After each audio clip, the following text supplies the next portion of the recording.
Apalagi kalau kita memaknai Islam itu sebagai berpasrah diri. Islam itu kan selamat dan menyelamatkan kan itu. Dengan cara memasrahkan diri kepada Tuhan. Nah itu nanti definisi Islam itu bisa lebih luas lagi. Definisi hukum memang Islam itu syahadat, sholat, puasa dan lain-lain. Itu kan hukum. Dan hukum itu sebenarnya tidak pernah bisa merangkum semua dimensi. Dan sebelum syariat itu cinta dulu kan. Abu Bakar cinta dulu, Sayyidina Ali cinta dulu, Khadijah Al-Kubra cinta dulu. Ini tuh. Cinta kan itu. Yang penting beriman, membaca lah. Setelah cinta kan ilmu pengetahuan. Bukan sholat, bukan macam-macam. Iqra bismi rabbikal ladzi khalaq kan gitu tuh. Kalau tentang cinta kasih itu dan kasih sayang itu ada kisah ini menarik dari Nabi Daud alaihissalam. Ketika Nabi Daud sudah menjelang ajal itu dia mengumpulkan anak-anaknya. Kira-kira siapa yang akan meneruskan risalah beliau? Nah, ditanya satu anak, gimana kalau ada saudaramu yang berbuat salah padamu? Aku hukum. Oke, anak berikutnya ditanyain lagi, bagaimana kalau saudaramu berbuat salah? Aku hukum. Kalau berbuat salah lagi, aku hukum dia. Sampai terus menerus. Terus yang ketiga ditanya, yang ketiga ini Nabi Sulaiman rupanya yang ditanya. Bagaimana kalau saudaramu berbuat salah? Aku maafkan dia. Kalau berbuat salah lagi, aku maafkan dia. Kalau berbuat salah lagi, aku maafkan dia sampai dan seterusnya sampai dia bosan sendiri atau sadar sendiri. Jadi maaf yang diberikan maaf, biar salah itu maaf terus yang diberikan. Nah makanya risalah itu turun kepada nabi-nabi yang Rauf Rahim itu, tidak ada yang lain.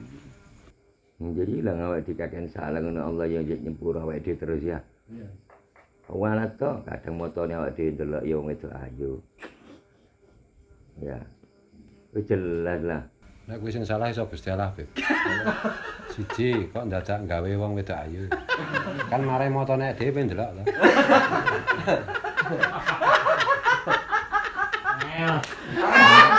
Angel gini.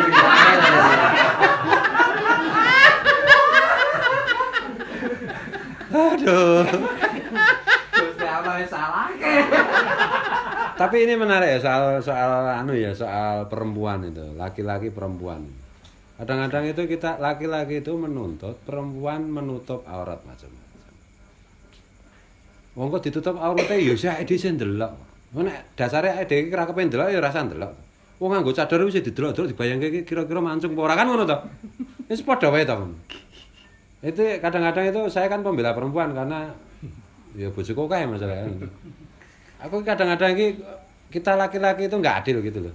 Perempuan disuruh nutup macam-macam. Iya, kalau Tuhan menyuruh perempuan menutup itu hak Tuhan.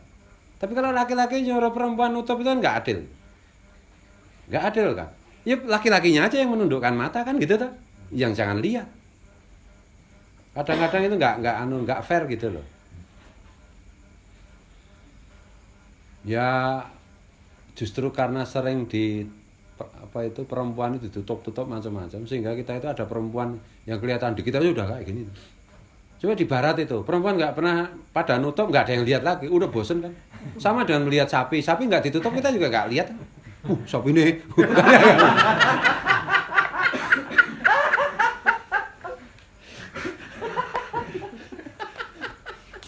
Ikut cek lagi orang serius, orang serius di seneni karo. Kayak fakih. Kadang-kadang kita itu menuntut orang lain melakukan untuk kepentingan kita, tapi kita sendiri tidak menuntut diri sendiri untuk melakukan untuk orang lain. Saya di sini kan pesantren. Kadang-kadang ibu-ibu di sini masih anak 5 tahun disuruh pakai jilbab. Aku marah loh. Lu 5 tahun pakai jilbab. Kalau dia mau silakan aja. Tapi kalau kamu menyuruh dia anak nggak suka nggak usah. Kalaupun kita itu tolak ukurnya itu fikih, dia belum balik, belum wajib menutup aurat kan itu. Udah kecil aja pakai jilbab gini-gini. Zaman dulu itu kan nggak ada yang pakai jilbab kayak gini. Pakai gini aja tuh. Kalau di Arab ya diubel-ubel ke. Tapi nggak kayak gini. Maka karena begini kan pori-pori udaranya kan hampir-hampir tidak ada. Makanya sekarang banyak perempuan ini aslinya botak. Iya, pakai jilbab ya ketok cantik buat dicopot tuh bulan. Sundel bolong. Ini bolongnya ora kene, bolongnya kene. Oh, enggak ada pori-porinya. Ya Allah. Ya Allah. Bu, saya itu orang nuduh jenengan lho, Bu. Aku ora nuduh jenengan ya jilbab. Boten. Saya kasih nek kula jenengan to. Lah iya. Aku kok kan nggo jilbab.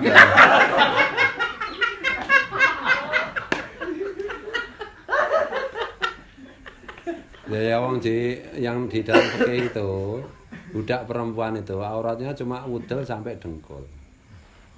Jadi di sini ya kewer-kewer gitu ya. Itu budak perempuan. Lah kok mah apa iki jenenge? Salafi mah ono bener iku ya. Oh, dilarang pakai BH ya.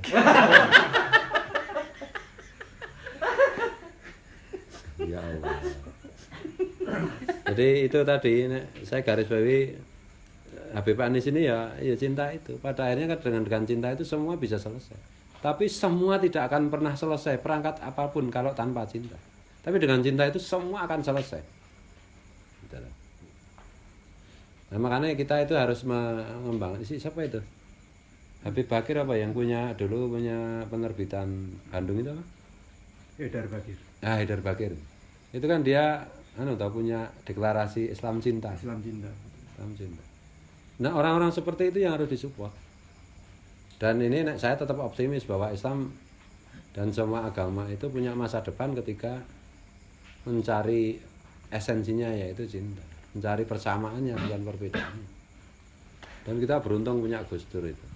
Saya harus selalu sebut Gus Dur karena Gus Dur lah yang mengajak kita untuk untuk berpikir, untuk apalagi Sunni dan Syiah itu kalau soal syariat, soal fikih itu karena Sunni itu tidak tertib memelihara filsafat ya. Itu sebenarnya lebih luwes Syiah. Ini bukan saya disclaimer loh ini untuk YouTube, untuk penonton YouTube. Saya bukan Syiah loh. Dan saya nggak masalah dengan Syiah. Tapi saya ngomong sebagaimana adanya. Orang Syiah itu memelihara filsafat dengan tertib. Maka mereka itu selalu mengembalikan sesuatu itu pada usul fikih, bukan pada fikihnya. Maka fikihnya orang Syiah hari ini itu jauh lebih luas, jauh lebih relevan. Terlepas dari perbedaan ya. Ya kita kan harus objektif toh. Nabi juga objektif mengajari ini ada Yahudi sama orang Islam bertengkar, yang benar Yahudi, yang dibenarkan Yahudi kok.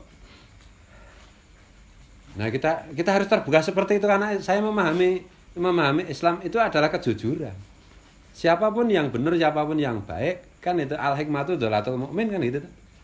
Mau golongan apapun, mau agama apapun, mau ideologi apapun, kalau benar bilang aja benar. Kalau salah bilang aja salah kan itu. Mau orang Islam, mau apa Sunni, apapun kalau salah ya harus kita bilang salah. Tidak ada kualitas kecuali itu pancaran dari Rasul kan. Dimanapun, kapanpun. Karena Rasulullah itu adalah kualitas itu sendiri. Maka di buku saya kan saya bilang Islam itu kualitas. Banyak orang Islam tidak Islami. Banyak orang Hindu, orang Buddha, orang Katolik yang Islami.